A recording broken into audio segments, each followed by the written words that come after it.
Merci Kabuya, merci Nabino Balandia aussi à Congo, Lelo Ezali, Lisusu Esengo, Yakuta Nabino na kati ya ba téléphone na télévision Nabino na salon Nabino, Bino Oyo Bugulanda Kabiso, Bopesa Kabiso confiance, bien que Bolembu ekoti mais sur Ezali Mbala Liboso, Yakolanda Océan du Congo, chaîne Oyo Boye Epesa Kabino, information Mai Eboya Mbindo, vous continuez pour s'abonner massivement et puis vous partager ma émission, vous liker, bah j'aime la bino et ça fait une manière pour sécuriser l'émission, pour sécuriser chaîne et combat, chaîne et libération, bien que bah ennemi à République, vous allez comploter pour la chaîne la bino, oyo boye, boyebi, pour qu'il y ait une source fiable pour transmettre bino information na le lengue oyo boye et sengeli. Alors boyebi na kati émission oyo tokoleka boyete bino nyonso boyebi ndeko na biso artiste musicien chroniqueur ya musique lambio moto na nzambe atikaki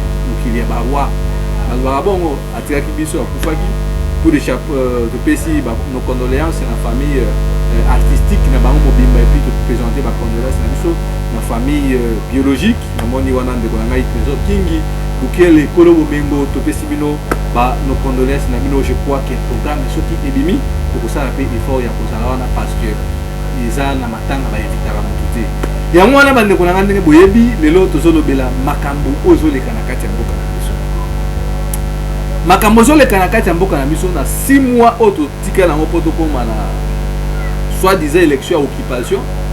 Vous avez des part d'autres tensions, manifestations, sitting, marche. Ngai, nebisaka bino tozaka na conférence mona maman aussi na masina. Nebisaka bino ndenge tozokenda le moment venu. Boko bana ko mona makambo oyo bomoni na nte. Tangu boko yoka bakobelela mbela ngonga catholique chaque jeudi bandi ko elangi ngongo bobima na balabala parce que tu sais que di mission na ezali ya ko kabola biso ba kongomani. Alors tant que beaucoup de benga bino na appel wana peuple congolais telema kanisa lipa kanisa ram kanisa my god de rêve kanisa procès à 100 jours kanisa ba promesse nyonso tinenge Félix azombo ka biso ko na kati ya EAC yango lelo oyo boy bozo mona ba manifestation. Félicitations na président Martin Fayulu parce que azokena na ba 71 d'âge bozo mona toujours muto za tenace azo reculé parce que bazo tozo tala na maponami oyo boye seni oyo boye Tshisekedi oyo boye batu ya IDPS oyo boye barole na ba mineur barole na batu bakufa ndenge se maka na l'époque na France entre Mitterrand na ba le Drian surtout aucune élection boye ndenge nini ya mwana soki toza na bino ba moko Kabuya balandi aussi bi Congo bomona nini lekana kilelo mutuka ya police. Ils ont y ataba manifestants. Mais Martin Fayulu a zoma kisimate. Il y a un leader monsieur sur le peuple congolais. Bazala ki wana tola na image plutôt so.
Merci. Voilà bozomona ba leader ya opposition. Tshisekedi azumi tukaya maya moto asali mélange na mungu wana banyei. Akolo kota mayo kote ba vidaka banyei na maya kalamu kote bara moto basangisi na mungu. Pour ba beta ba manifester ba panzi. Mais bozomona wana les soldats du peuple Martin Fayulu. Alors moi j'ai tout gagné pour ce pays. Nazo bunane pona bana oyo. élection ya mabe na mboka oyo ko sala malisute parce que Tshisekedi n'avait pas gagné des élections. Problème na biso za ki yango oyo surtout bandaki ko intensifier combat oyo très longtemps. Tshisekedi ero autoritairement na Burundi pas bande ko na e. So ta kimba na Rwanda. So ta ngaza so na mboka nini mais le quoi moi l'enterre wana yaki mais le quoi la idée oyo boya chaque jeudi city les zongi biso pe côté na biso ba résister to zokoka. Bokangi biso mais bokangi biso te ha. Boye ba yango te okanga biso na prison bozo kolisa biso esprit. Comment est-il possible mboka oyo bo IDPS bunda pendant 32 ans ya koluka démocratie mais otozo mona o est-ce que ça démocratie? Mais botala ba jeune oyo babangi te atumbi pine na baba kabu est-ce que toi na baba image na bo balancer yango na centre ville pine tumbami gaz betami mais ton souka wana te na minute obo il faut siko boto ni sa peuple congolais Tshisekedi dégage parce que Tshisekedi nenga azali wana mission na ezali ya ko se victimiser ya koloba bisika tu boso non balinga biso te balinga baluba te yonde mutu zo luka ozolobisa batu balinga baluba te biso na baluba toza batu moko makambu oyo sali même bande ko na biso nyonso ba congolais baza d'accord na yo te tilombo lelo oyo botala mboka EAC depuis bae bazo sala nini mboka wana so kende Tshisekedi akena Chine ayo ko bakuna keno na yebe loko ba opposant bazo luka te opposition za na mboka te mais opposition o bino bozo benga ngo opposition a pete ozo tinda ba soda ba na minduki ba race roquette ba bombe ba grenade ba maya moto mais sur opposition za ki a pete o ko tika ba tona ba manifester yondo yebe loko zo luka te peuple yebe loko zo luka parce que mboka na biso o ndeto zo ba awa bato nyonso bazo zwa mbongo ba umengo na bango bazo tonga mboka na bango bazo akozwa richesse ana Congo mais peuple congolais zo continuer kolala nzala peuple congolais zangi mai na courant vous trouvez ça normal 32 ans de lutte opposition ya pété ba voyou bout à niveau Félix azo kende azo finga batu ba voyou mais misala obino bozo se zo d'accender que bino de oza ba voyou régime o ça régime ba voyou. Et on appelle si honorable Denis, c'est ça la raison. Tant que c'est vous qui êtes les voyous. Il y a un peuple congolais. Il y a une manifestation au temps de Zobenga. Et ça a la capitale. Il faut paralyser la ville, la grande ville. Na Lubumbashi, manifestation. Na Matadi, na Mbandaka, na Kisangani, na Maniema. Donc, il y a un régime à Félix, c'est ça régime finissant. Régime obo etalisi ba limite na yango même na bino ba pollution na tango bozoya bozo beta bato bazo bunda pona bino depuis balaka bino banda pe pa tilo mbesi ba pesa bino depuis balaka bino ba policier soki biso to zu pouvoir to kotambo na mituka bo ata pine ya vélo ya pamba est-ce que Félix asombela bino ba policier mais bato bazo bunda pona bino bozo ko beta bango lisusu ya unga nazo senga na peuple congolais. Et cause en en Haïti, policiers bêtis gaz, allez bien se défendre. C'est comme ça la résistance, même en France, policiers bêtis libanga, ici libanga. Alors au total entre majorité plurielle, n'abino bozama minorité ba policier, nani a gagné. Bolandi wana Peter Kaza Dazola, nano bino bolérité. Vous allez fouiller ce pays. Boko lukesika okima. Mbongo nyonso bozo yiba wana bako boto la bino yango na ba banque bisika botie bo se rappelle na histoire Mobutu na ba pere bokasa na Centre Afrique. Félix a créé sécurité na mboka na mix on est toujours ba awa boy groupe rebelle oya sele ka bazaki na Centre Afrique bango na bakoti côté ya Buta côté ya Bondo ba mboka na est kuna donc na mix oh boy na ba pays kutu bo era Mobutu wana ko consolater mutu na mutu akomi koya pona nini parce que toza na l'état moko très faible. Moussa la Félix ezaka ta babilamba asika ata ba montre ya cher ya $300,000 mais mboke zo kende peuple congolais bien que tozo bundaka makambo obo ya réforme c'est bien que kozala vraiment efficace mais problème na biso na meti obo il faut koyebisa peuple congolais ennemi na bino za Chilombo ennemi na biso za batu oyo boye baza na régime oyo baso travailler. Il faut ko bengana bango, ko bengana batu wana et puis ko bengana Denis Kadima. Et là à ce moment sur to libérer Congo, vous allez voir maintenant des élections à Malonga parce que dans un pays occupé, on ne peut pas parler des élections. Parce que dans 7 mois, Félix a aussi la forcing. Donc, la minute où vous avez un processus, il y a élection, c'est ni cas d'Imanini, et que c'est un peu compliqué, mais et là, quand on a un bengi, ça peuple congolais de tous les côtés, même vous les militaires, même les policiers, vont retenir en haut. Nous devons chasser Félix plus vite que possible. Félix a dit qu'il n'y a pas de biso ba Congomani. Bon, moni awa boye, ba nommé général et EAC. Général wana gouvernement ya Congo et lobino biso to yebi makambo wana te. Mais Félix par après tant ba gangeli pa batu na bango ba Rwandais. Félix a outi ko reconnaître nani général wana. Semaine passée Félix a mbaki émissaire moko ya Paul Kagame Rwandais. Avant bozo pona ba biloko wana soki to obi ke to tika Félix to ko sala consulter na loko moko Félix a ko yebi ndenge nini akobimela. Bozo mona bazo mbaka biso na ba mbui. Ono koto francophonie, ono koto bo makambabo, nyoso wana Félix akalekila ki yango. Insécurité na bagata, bato bazo kima bamboka wana, insécurité na awa bona quelques mètres maluku. Tous ces arriba œuvre à Félix Tshisekedi.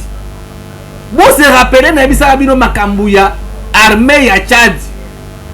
O Félix baka ko s'inspirer na ma armée wana. Armée ya Tchad ezaki constituée na tribalisme. Et loko Félix azo sa biso yango oyo bo. Félix a créé terreur. Ya ko bangisa. Ba na mituka ma moto, ba soldat ba ye, tant au peuple a komona boy, abanga. C'est ça mais boy ba que no période de wana dictature à Mobutu déjà les cas Félix. Si Kabila n'a pas pu résister devant la population, c'est au plus fort raison sur Félix. Vous croyez que non ba militaire bino de pesi wana ndé ba ko résister, la plus de millions de Congolais ne bazo souffrir. Bozo se tromper. Ya wana zo bengisa mwana Congo. Les grave biso to hotel na makambu oyo jusqu'à ce que tout le monde a départ à Félix Tshisekedi. Bozo mona na oyo na est bisia oyo batu bazaka ebele ba rolaka mais botala nombre ba répartition ba siège ndé ba kaboli.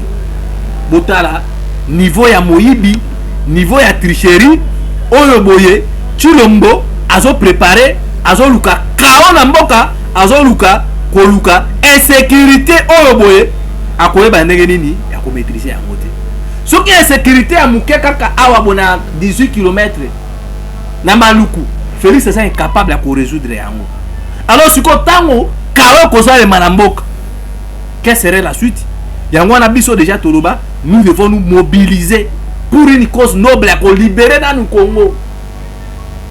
Ko bande ko bele bazo tuna mende ko brino to ki ke kuna na est ba militaire ya Russie ba koti bo information wana nanu ngai na za na ngote mais azo mener ba quête parce que boyebi na uti na boloko tozo bunda bunda ya koyeba si réellement qu'est-ce qui se passe à est ya boka na biso mais on tozo bisabino ba groupe rebelle ya sele ko bazaki na Centrafrique bango wana Félix a négocier na bango po ba ya ko renforcer les sous ba M23. Est-ce que muto alinga kamboka na ko sa babiloko ya bonenge tozo mona lelo obo et puis bande ko na biso ba taliban bazo soutenir Félix et to kopé ça majorité to kopé ça second mandat bino bozo kanisa que Félix a kozwa sur second mandat ce Félix a kozwa second mandat obo c'est qu'il y aura vraiment chaos boluka chaos bobo na yango yango nazo bengisa na mona Congo pasi o tozo vivre obo et poni ekolote onga mukongo onga mungala onga mutango onga mbala onani pasi obo eza partout na banda. So que na sanya ba mama le obo po muto sala wenze plus de 10 000 francs congolais. Transport ya muke awa boy. Peter Kazadi aye lisusu ko la kisa incompétence na bango ministre de l'intérieur ou atikata o gagner procès moko te. Ko ba ona bazo manipuler nani azo manipuler peuple. Moïse Katumbi azo manipuler peuple. Fayulu ndemo azo manipuler peuple. Peuple on a beaucoup non nzaleza na libumu na fona bimala ke na ko revendiquer na Soweto to mona bana mike ya 12 ans mutu ba manifester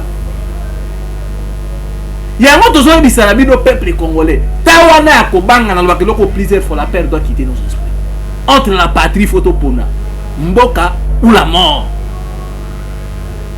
Botala na Sénégal le oyo Ousmane Sonko alobi pas question Macky Sall okoleka te. Peuple même moral, ou tirer gaz lacrymogène, peuple a zongi si peut y avoir façon pour se défendre. C'est ce que nous voulons. Nous devons sauver la République. Félix Azobeng ça va rendre la francophonie. Pourtant bakoya wana batikala awabo. Bakoti ça bango na kati ya même mixage bozo ko mixage nini. Batu wana ba réserve wana bakoya na kati ba vieux ba Burundi banani, batu ya EAC ba Kenya bakoya na ya francophonie wana. Bon qui prédit à Kenya lobi makambo ya révision ya ba frontière que boki Félix akosoli.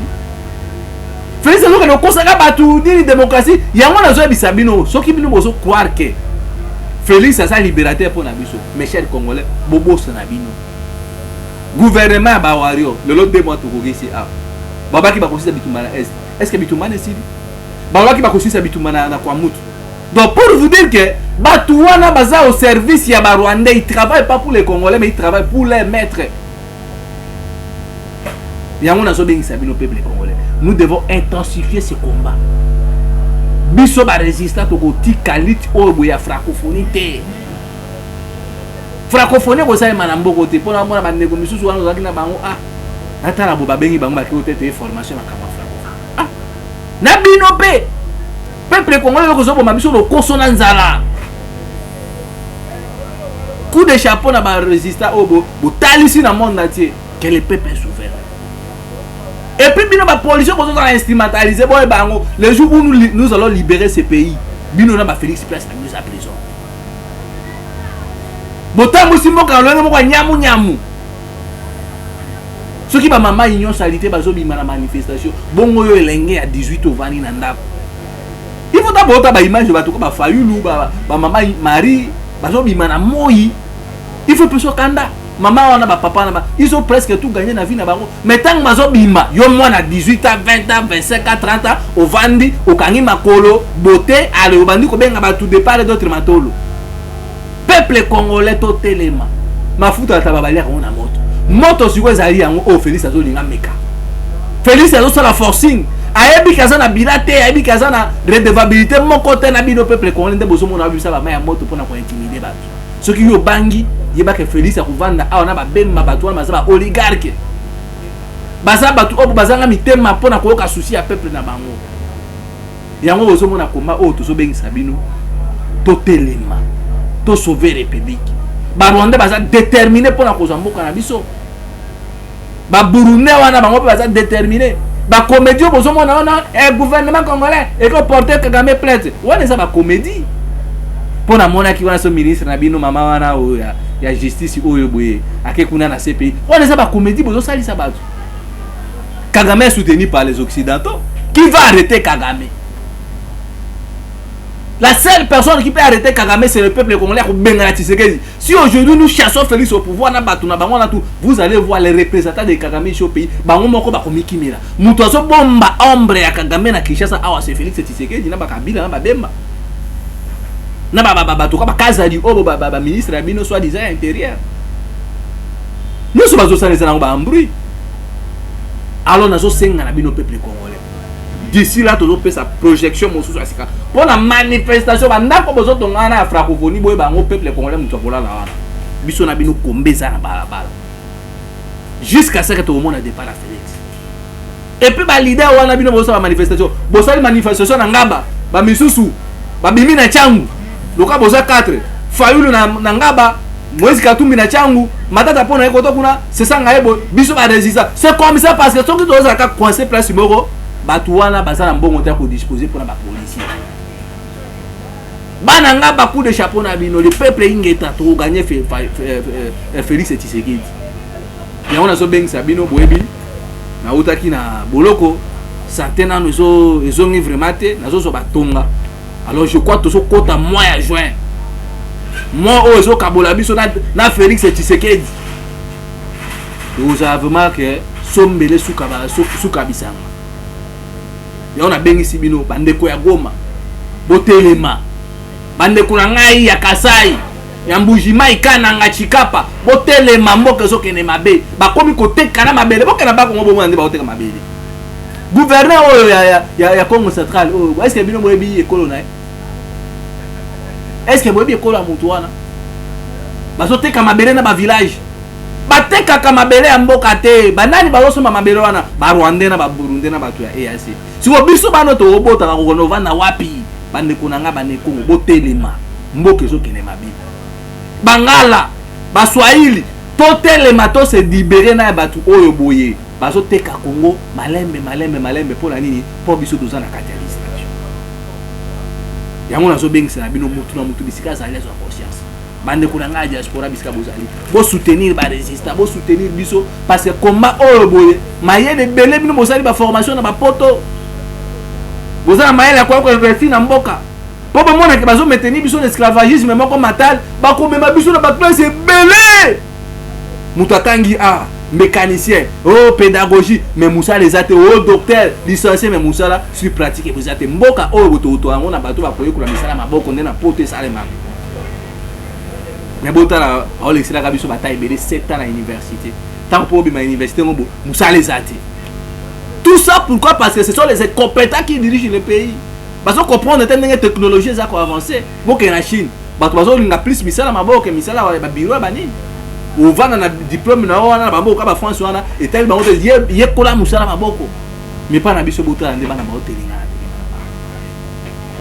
yango nasengi na bino na mois ya juin tozozonga liso na balabala mpo na kotelemela Chilombo na bato na ye wana tu ya francophone ngai na soki lelo awa boye so ezaki mbala na bino ya liboso ya kolanda chaîne oyo bosabone bopartage bajeme na bino numéro na biso ezali wana soki oza na idée proposition lisungi na yo parce que tosenga lisu te ko nini okoso yo moko kanisa ke no bana wana bazobunda mpona mboka mopa ezaka mboka mopa tolinga Congo ndenge ba Marocain balinga mboka na bango nde ba Sénégalais nde balingi mboka na bango biso pe photo koma na dimension wana nde ba Malawiti ba Malien ba Burkinabé ba to pays intègre mais pas na biso to préférer to kima to ke na Brazzaville tant to kima ba ronde so bazuma bele obo e kozala pas support to récupérer yango to koma lokola ba indien bazanga mabele na bango.